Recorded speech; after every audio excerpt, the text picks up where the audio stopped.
Center Museum in Rockford, Illinois. It's a beautiful, bright, sunny day and the perfect day to make a sundial as part of our playful learning at home. Before clocks, people used the position of the sun in the sky to determine what time it was. For any sundial, you need two main items. You need some type of plate and you need a gnomon. The gnomon is the projecting part of the sundial that casts a shadow so you can tell what time it is.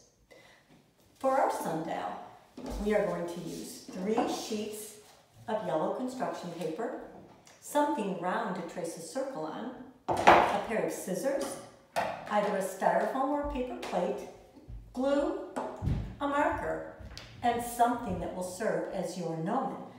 I'm using a pencil. You can use a straw or a stick or anything you can find. So let's get started.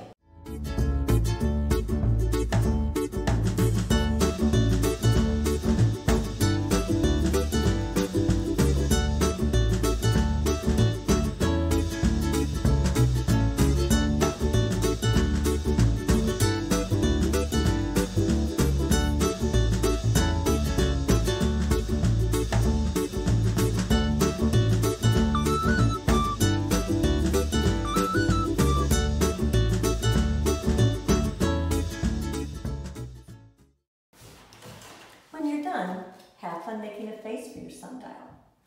Then you're going to cut a hole where the nose of your face would be on your sundial, and that's to insert your gnomon in.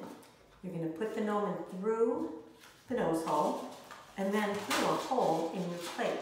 When you take it outside, you will stick the gnomon into the ground, and that will provide some security for your sundial if it's a windy day. When you put your sundial outside, place it so that the 12 is facing north.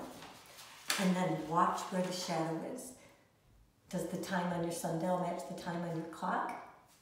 Go out and check your sundial and track the movement of the shadow throughout the day.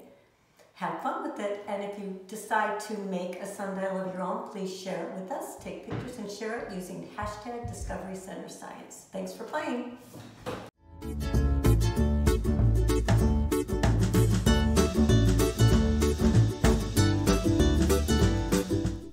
Subscribe for more daily science, crafts, and activities, or visit the Discovery Center Museum Playful Learning at Home webpage for more information.